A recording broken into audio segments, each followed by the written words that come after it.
Muling binisita ni Vice President Sara Duterte ang kanyang ama na si dating Pangulong Rodrigo Duterte sa detention facility ng International Criminal Court sa The Hague, Netherlands.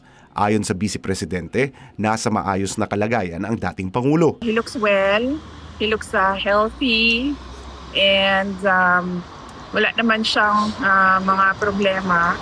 Kaugnay ng desisyon ng ICC na ibasura ang jurisdiction challenge ng kampo ni FPRRD, sinabi ni VP Sara na tinanggap na nila ito. Dagdag niya, tila tuloy-tuloy na ang proseso at dapat ng paghandaan ang paglilitis. Well, I accepted it as it is. Discussion na rin naman namin yun ng mga abogado, no? Na we don't see any way that the ICC will let go of the case of President Duterte since isa na lang ito sa dalawa na ICC cases, no? So we don't think na they will let this go.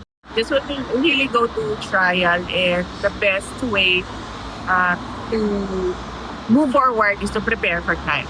Kaugnay naman ng mga impeachment case laban sa kanya, sinabi ni VP Sara na kung publiko ang nagsasabing siya ay mai-impeach, hinahayaan na lamang niya ito. Ngunit kung mga mambabatas ang nagsasabi, aniya ay dapat itong questionin.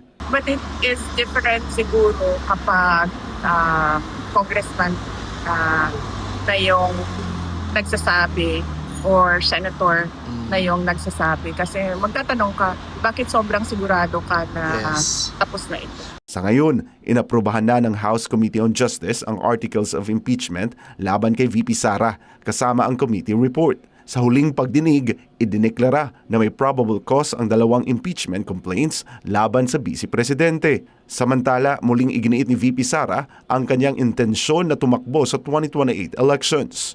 I'm already a presumptive candidate because I declared my intention to run for the next presidential elections. We can only pray that there will be a presidential elections on 2028 and it will be honest, orderly, and peaceful.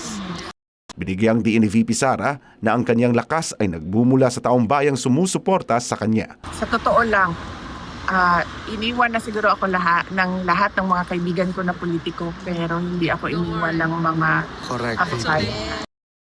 Para sa Diyos at sa Pilipinas kong mahal, ako si Jason Rubrico, SM9 News.